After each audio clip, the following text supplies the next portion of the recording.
وأذن في الناس بالحج يأتوك رجالا وعلى كل ضامر يأتين من كل فج عميق. لبيك اللهم لبيك لبيك لا شريك لك لبيك إن الحمد والنعمة لك والملك. أعوذ بالله من الشيطان الرجيم. بسم الله الرحمن الرحيم.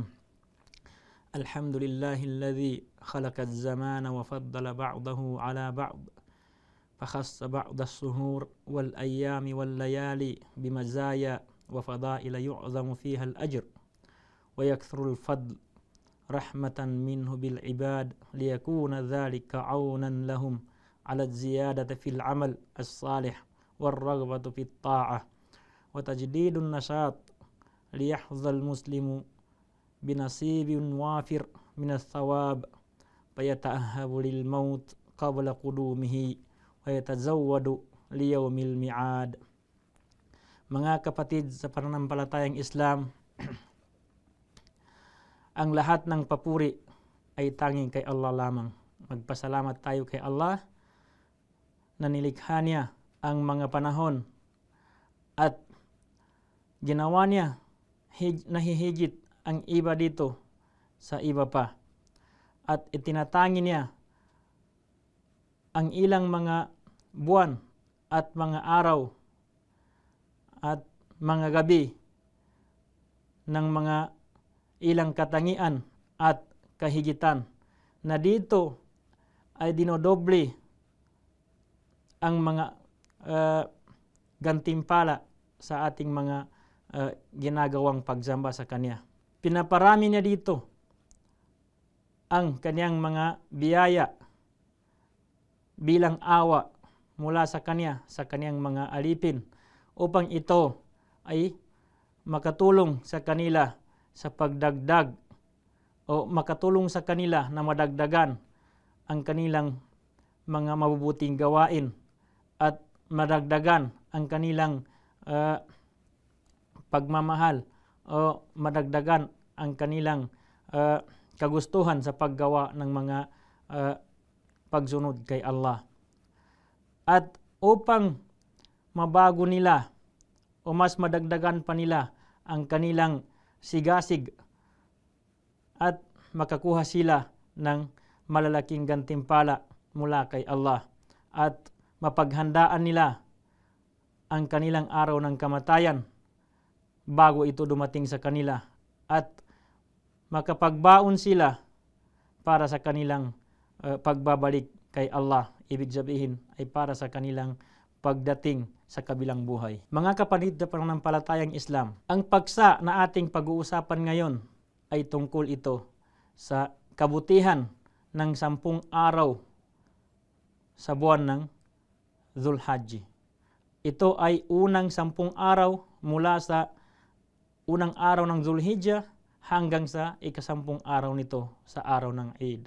So ito yung pag-uusapan natin, ang kabutihan at kahigitan ng mga araw na ito. Ang mga araw na ito ay napakadakila, at ito ay isa sa mga panahon na kung saan ay dinodoble ni Allah ang gantimpala sa atin mga gawain. Binibigyan tayo dito ng malalaking gantimpala sa lahat ng ating gawain, upang mapunuan natin kung ano ang ating mga pagkukulang sa ating mga gawaing pagsamba, sa ating mga obligasyon sa Allah. Dahil tayo ay mga tao na kung minsan nababawasan din ng ating mga pananalig kay Allah. So itong mga gawain na ito na mga mabubuti ay ipinupuno natin ito sa kung ano man ang pagkukulang natin, dahil nga ang iman ng tao o ang kanyang paniniwala ay nadaragdagan sa pamamagitan ng paggawa ng mga pagsunod sa Allah, at nababawasan ito sa pamamagitan ng paggawa ng pagsuway sa Allah. So itong mga gawain na ito na mga mabubuti at mga gawaing pagsamba, mga voluntaryo mula sa atin, ay pampuno ito doon sa mga nagkukulang sa atin. So isa ang 10 araw ng Zulhijjah na ito, sa mga araw na dito ay pinapalaki ng Allah ang mga gantimpala ng ating mga. Ang 10 araw na ito ay ihinihigit ito ng Allah. Ginawa niya itong nakakahigit sa lahat ng araw sa buong taon. Walang istisna. So ito yung pinakamagandang mga araw buong taon. Yung 10 araw naman sa Ramadan, ang Asrul Awakhir, ang mga gabi nito ang pinakamaganda o pinakahigit sa lahat ng mga gabi sa buong taon. So itong 10 araw ng Zulhijjah, ang mga araw na ito ang pinakamaganda o pinakahigit sa lahat ng araw sa buong taon.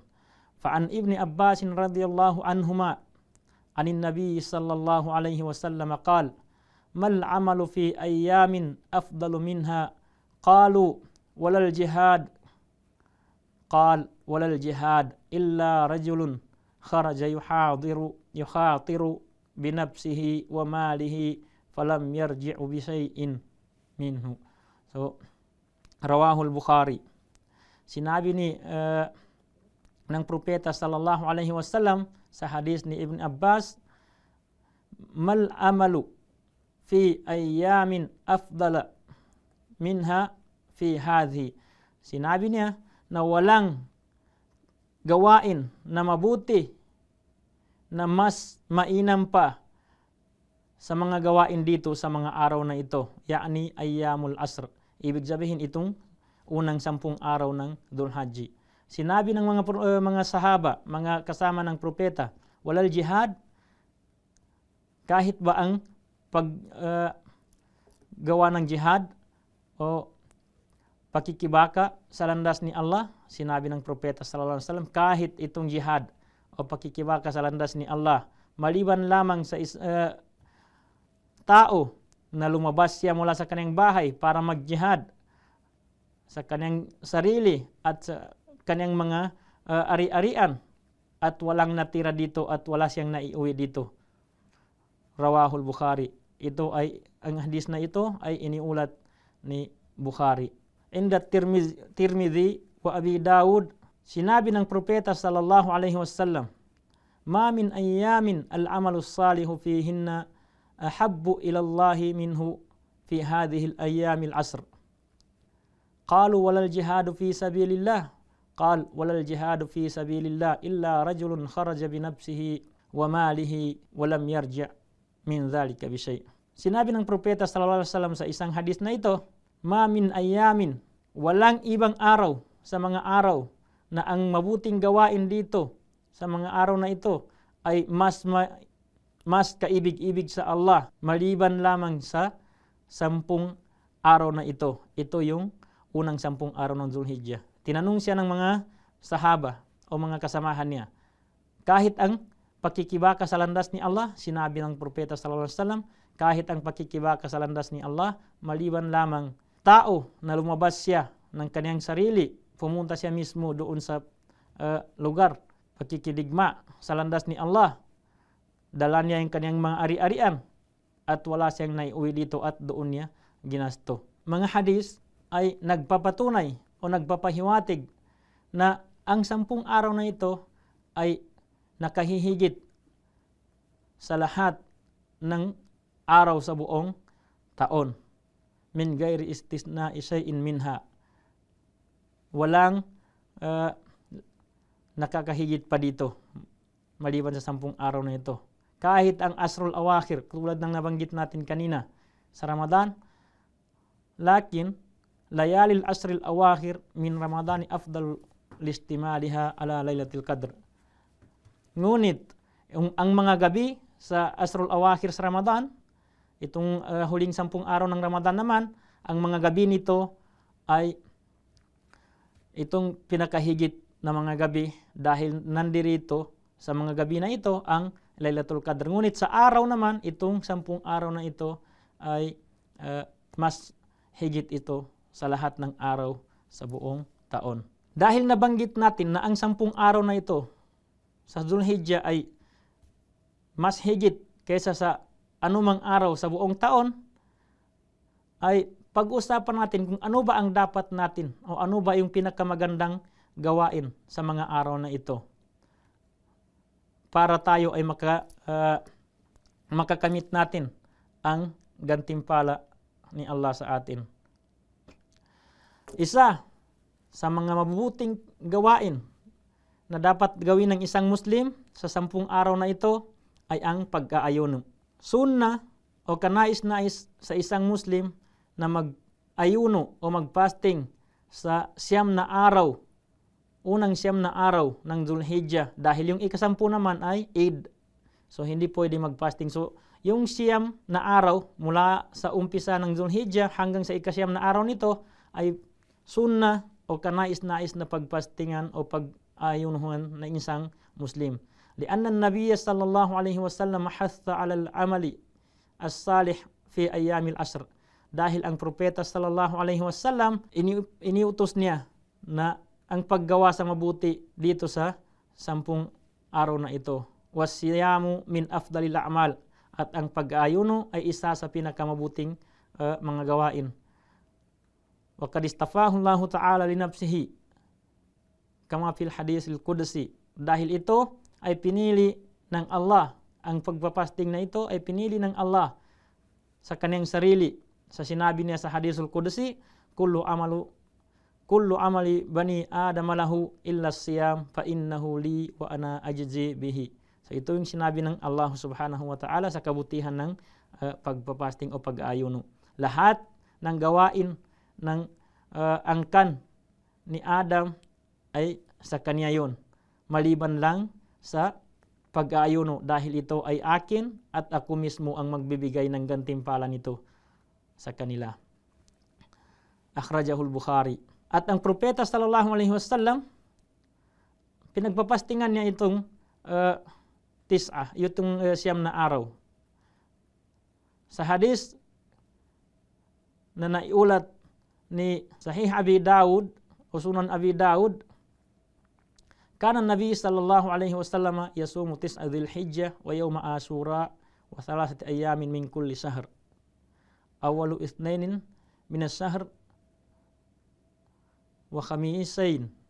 Akhrajahun Nisa'i wa Abu Daud. Ang propeta sallallahu alaihi wasallam ay pinagpapastingan niya itong 9 na araw o pinag-aayunuhan niya itong 9 na araw sa Dhul-Hajji at ang Asyura, yung ika-10 araw sa Muharram, at ang 3 araw sa lahat ng buwan, ito ay Ayyamul Bid, at yung Yawm Isnin at saka Khamis.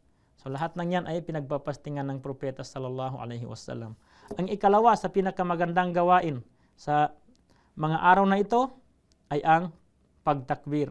Dahil sunnah o kanais-nais din sa lahat ng Muslim ang pagtakbir, tahmid, ito yung pagsabi ng Subhanallah, walhamdulillah, wala ilaha illallah, wallahu akbar, wala hawla wala quwwata illa billah. So isa yan sa mga sunnah na gawain. At tasbih, meron din takbir na yung tulad ng ginagawa natin sa Eid, binabanggit natin sa Eid. So sunnah yan na babanggitin natin mula sa umpisa ng Dhul-Hajji hanggang sa ika-10 araw ng Dhul-Hijjah. So kahit saan ito, walang natatanging oras, kahit anong oras ito ay pwede natin banggitin, at mas maganda na malakas yung pagbigkas natin ito para yung mga tao na madadaanan natin ay mapaalalahanan din natin sila na gawin nila ang gawain na yun, dahil yun ay napakabuting gawain. At ang takbir na ito, lalo na sa kapanahonan natin ngayon, kailangan natin na gawin yun, na palakasin natin, dahil medyo nakikalimutan ng mga tao ang sunnah na ito, ang gawain na ito. So, kanais-nais ito na palakasin natin para mapaalalahanan natin yung ibang mga tao. Dahil nung sa kapanahonan ng mga sahaba, si Abi Hurairah at si Ibn Umar ay nagtatakbir sila sa labas, sa palengke, sa mga daanan, ng malakas para yung mga dadaanan nilang mga tao ay makaalaala sila na yun pala ay isa sa mga sunnah, ay nagtatakbir na din sila pag narinig nila yun. So, napakagandang gawain ang ihya'us sunnah. Bubuhayin mo yung sunnah na nakakalimutan na ng mga tao. Dahil sinabi ng propeta sallallahu alaihi wasallam, man ahya sunnatan min sunnati kad umitat ba'di fa inna lahu minal ajri mithla man amila biha min ghairi an yankusa min ujurihim syai'a. Sinabi ng propeta sallallahu alaihi wasallam, sino man ang bumuhay sa isang sunnah mula sa aking mga sunnah na nakalimutan na ng mga tao pagkatapos ko, ay makakamit niya ang gantimpala na katulad ng gantimpala ng sino mang gumawa ng sunnah na yun dahil doon sa kanilang pagpapaalaala, na hindi nababawasan yung gantimpala nung napaalaala nila. Bagkos ibang gantimpala na yung ibibigay sa kanila. Ikatlo, sa napakabuting gawin sa mga araw na ito ay adaul hajj wal umrah, ang pagsasagawa ng hajj at umrah sa sino mang may kakayahan sa pangangatawan at sa pananalapi. So isa ito sa napakagandang gawain dahil nga sinabi ng propeta sallallahu alaihi wasallam, al-hajjul mabrur laysa lahu jazaa'un illa al-jannah. Ang paghahajj na malinis na paghahajj ay walang ibang gantimpala maliban sa paraiso. Ganon din ang umrah. Sinabi nga ng propeta sa ibang hadis na mahaba al-umratu ilal umrah mukaffiratun lima bainahun. So, isa ito sa mga ipinapatawad ng Allah sa ating mga kasalanan. So, yung wala naman kakayahan na mag-hajj o mag-umrah ay ang paramihin na lang nila ay ang mga mabubuting gawain. Dahil ang mga mabubuting gawain ay kaibig-ibig yan at yan ay nagugustuhan ng Allah sa kanyang mga alipin, at lalo na sa mga araw na ito, tulad ng nabanggit natin, doble-doble ang binibigay ng Allah na gantimpala. So napakaraming mga mabuting gawain tulad ng pagiging mabuti sa ating mga magulang, pagkikipag-ugnayan sa mga kamag-anakan, ang pag-utos ng kabutihan at pagpigil sa mga masasama, at iba pa na mga gawain na magugustuhan ng Allah subhanahu wa ta'ala. At isa rin sa pinakamagandang gawin ngayon sa 10 araw na ito, sa Ba'dal Eid naman, ay ang ito yung sa ika-10 araw ay ang udahiyya, pagkatay ng hayop na kasama sa mga bahimatul an'am. Ito ay ang tupa, kambing o baka o kamilyo. So napakagandang gawain din ito. Pag-uusapan lang natin ang tungkol sa udahiyya sa mga susunod nating video, inshallah.